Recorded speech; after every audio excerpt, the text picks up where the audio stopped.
Welcome to a new edition of the Neon Jazz Interview Series with Kansas City bassist, composer, and arranger Robert Castillo of the Kansas City jazz band, the Sextet. He grew up in Kansas City, graduated from North Kansas City High School in 2010, and at 18 he moved to Portland, Oregon for 6 years and then returned to Kansas City in September of 2016.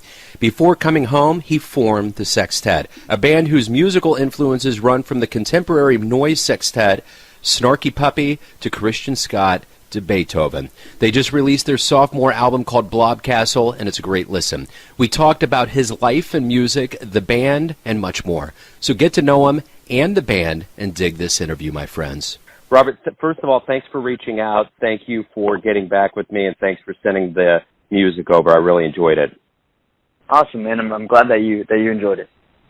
So let's go ahead and dive in here. And your background, you had some time up in the Pacific Northwest in Portland, but you grew up in Kansas City, graduated from North Kansas City High School in 2010. Talk to me about your life and how you grew up and got into jazz. Well, the first instrument I started taking lessons on was a piano, and then in 5th grade I started taking violin lessons. In 7th grade we didn't have cellos, so I switched to cello. In 8th grade, we didn't have any basses, so I switched to bass. And then once I started really getting into the bass, I got invited to play in the middle school jazz band. And I realized that jazz bass is much more interesting than orchestral bass. And that's not to say that there aren't moments in orchestral bass when, especially the Russian composers, they write a lot of interesting stuff for bassists, but middle school orchestra, I'm playing a lot of whole notes. When in middle school jazz band, I'm, soloing and comping and being creative. So that's kind of where my interest in jazz really came from. Right on. So what jazz albums in the beginning, when you kind of got baptized into that world, were really instrumental for you? I mean, anything with Paul Chambers on it, really. I'm having a tough time thinking of anything specifically, but, I mean, Let's Get Requests, the Oscar Peterson album with Ray Brown. I mean, anything with Ray Brown or Paul Chambers, those two dudes are the best. Let's Get Requests, the Oscar Peterson album, is so great. And Soul Train with Chambers. Those two are probably like the ones that I would say were the most definitive at the beginning. You leave Kansas City, you move away at 18 for 6 years, then come back here in 2016. And in between there, the Sextet is formed. So give me an idea of what moved you to Portland and how the beginnings of this band started. So when I left KC, I went to go get my undergrad in jazz studies at North Central College, which is just west of Chicago. And then a week after I graduated, my then girlfriend, now wife, we decided to move to Portland just on a whim. And so we moved out to Portland. And shortly after we arrived in Portland, I get a job as the elementary school music teacher in Fossil, Oregon, which is this small town, about 475 people, about 3 hours southeast of Portland. And I had a lot of free time out there. Super isolated. There's no cell phone service. The internet speed is slower than a snail. So I found myself with a lot of free time, and I had a keyboard and staff paper. And in my free time, I found I was writing a lot of music for three horns, for like a 6-piece jazz group. So after my year in Fossil, I moved to Portland, and I had all this music. So I went out to jam sessions and jazz clubs and just started getting into the scene, meeting people, and eventually formed a group. So that group is the Sextet, correct? That's correct, yeah. So what brought you back to Kansas City in 2016, last September? A lot of things. I mean, super bittersweet to be back home because I left, the Pacific Northwest, which has the ocean and the mountains and the people who are so free. But also here in KC, my family's here, my wife's family is here. My wife got an incredible job in her field over here. The jazz scene in Kansas City is so much stronger where you can easily make a living here, whereas in Portland, not really so much playing music. You can buy a house affordably over here. The cost of living is much cheaper. Just, a lot of pros to moving back home to Kansas City, and I definitely don't regret that decision, but I do miss the ocean sometimes. Yeah, without a doubt. You know, the one thing that gets me is I had a friend that moved back from Portland around the same time last year, and he had talked to me about jazz radio, and so they had a really good presence up there. They had a full-time jazz station. And the thing that I'm always blown away by is that, you know, being in radio and doing jazz is that we can't carry a 24/7 jazz station here. And it seems to me as though, I don't know if this market is scared of it, or if it doesn't make enough money, or they don't think there's interest. What do you think it is coming from a market like that to the market that, I mean, we're one of the 4 or 5 cradles, the originators of jazz music. How is that not happening? You know, interestingly enough, when I first moved back to KC, that was one of the first things that struck me, that we didn't have a 24-hour station. Because the one in Portland is so incredible. KMHD, Matt Flieger is the head honcho over there, and he does an incredible job. So when I came back, I actually formed a group of people who would be interested in building a jazz station. And Matt Flieger, the program director of KMHD, was answering every question I had. But then we hit a dead end when we realized that the FCC only takes applications for new radio stations every so often. It's not periodic at all. And the last time they had one was 13 years ago. And so any station that comes around now is basically whenever a larger company buys an already existing jazz station. So I mean, I don't know when KC would get a 24-hour jazz station, because like you said, we really should. We have we are one of the cradles, one of the homes of jazz. I know that the foundation has an online jazz station, and I've heard that John Scott of the Green Lady Lounge is trying to get something going on like that, where he has an online radio station. But man, to have a 24-hour jazz station would be great. Not only to just play jazz all the time, but also to play specifically the jazz of local musicians, because there are so many guys in town that are putting out such great music. And I mean, I stumbled upon hearing, this person just released an album. I wish I would have heard that from a more prominent source. At any rate, let's get back to the Sextet. You guys have talked about your influences being Snarky Puppy, Christian Scott, and even Beethoven, and now you're on your sophomore album, Blob Castle, and it really is kind of a cascade of different influences coming into one. Talk to me about Blob Castle and how you feel about it.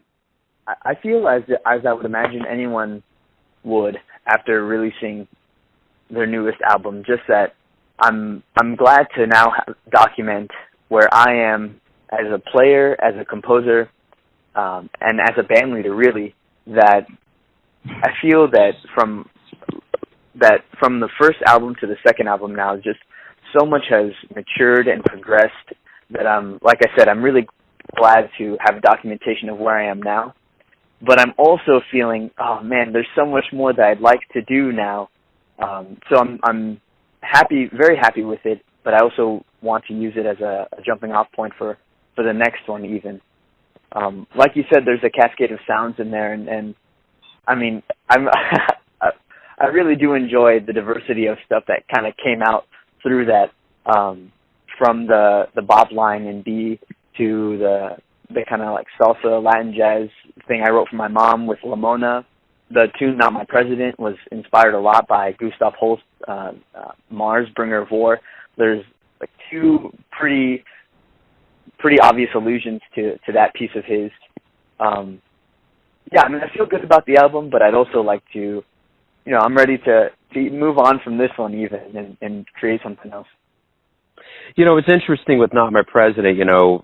Today I'm listening to a retrospective of Vietnam on the radio. The Bridge is doing kind of this whole day dedicated to that. And I think about our modern times right now, and if there was ever a time where artistic voices needed to come together because there's things happening that we're not approving of, it would probably be now more than ever. And I want to know, with that song and with just the general vibe of the artistic voices coming through the different genres of music, how essential is it that people get their voice via music out there to get people thinking about things and maybe possibly making some inkling of change? Extremely, extremely important. I remember shortly after that Tuesday evening, whenever he won the election, a friend of mine said, well, Art is going to get, I think actually it was Matt Flieger, the director of KMHD Portland Radio. He said, well, art and music are going to get really interesting now. I think of what's that, the Bob Dylan song, How Many Roads Must a Man Walk Down, and just how influential that was.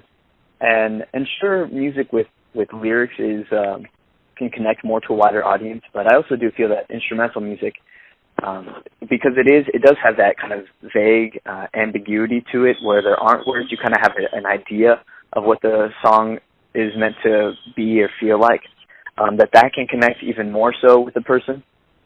So I really do feel that at any point in time, it is important for a person to express how they feel about a situation, because in doing so, you're letting other people who feel the same way, who can relate to you, know that there's a community for that. And I mean, that's how change occurs, when people get together and of like mind and want to change something for the better.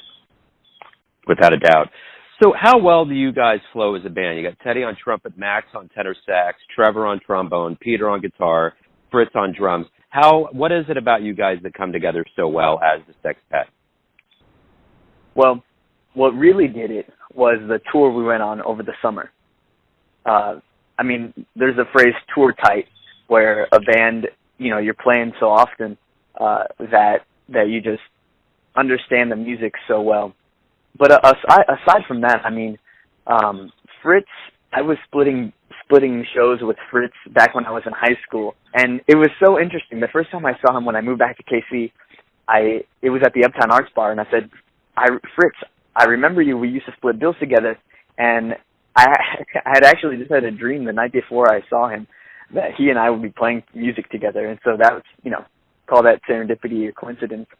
And then Trevor and I have been playing on trombone. Trevor and I, we've been playing music together, again, since before I left for college. I would kind of write the music, and we would play it. We would do shows in my parents' living room, and he would be the bone player on that. But yeah, man, with the tour, we just got along so well. There were zero conflicts on that entire tour. We were just pals hanging out, camping at free camp spots or crashing at friends' places. That was really cool. And then, when we were playing the shows, we would play hours at a time and just really kind of, we got to the point where we were playing off the paper and just kind of experimenting with what felt right then.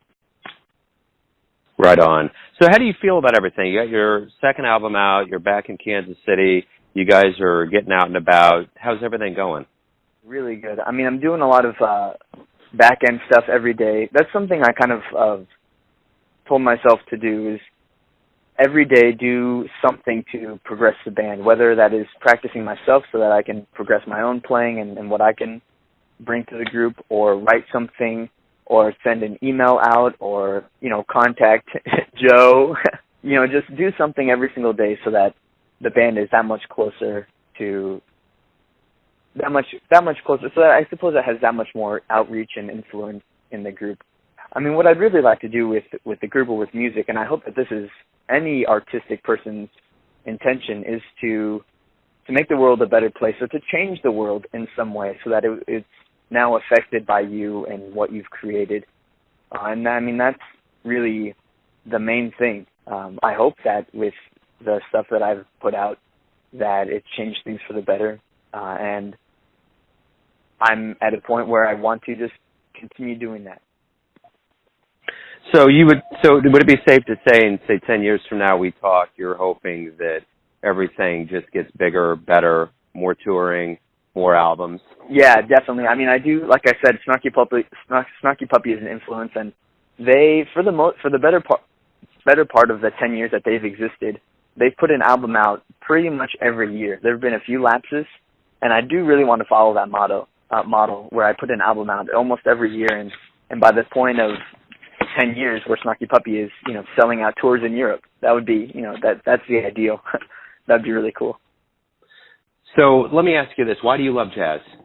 Well, that's an interesting question, and that actually ties in pretty nicely with the title of Blob Castle, right? Because there's some other background to the title of Blob Castle, but I also really enjoy the dichotomy of a blob that is kind of like this amorphous thing, and a castle which is rigid, where the castle kind of represents the form of the music, of jazz music, and the blob kind of represents how fluid it can be. I don't have to play it the same tempo. I have to play the same song at the same tempo every day.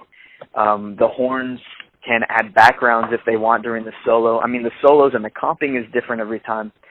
That relationship of rigidity and freedom is what I love about jazz, and just how emotional you can get in a solo, and that the rest of the band will join in with you. Oh man, it's so great. I love it. Right on. So let me ask you this. Everyone has a perception of who you guys are as a band, your family, your friends, business associates, those that get your album. But what is your perception as a group? Who do you think you guys are? Whoa, what an interesting question. I mean, six dudes having fun. I mean,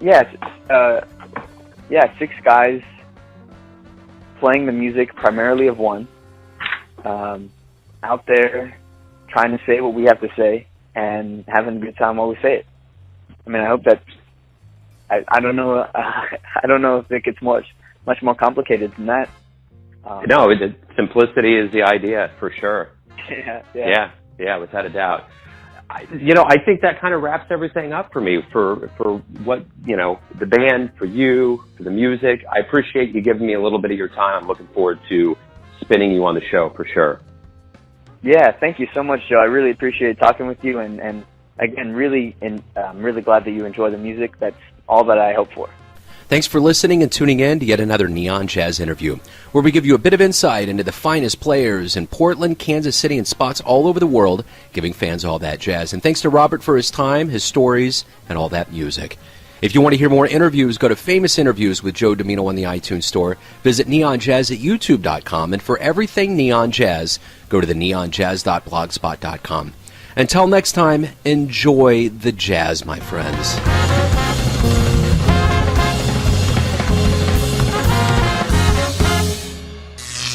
Neon Jazz.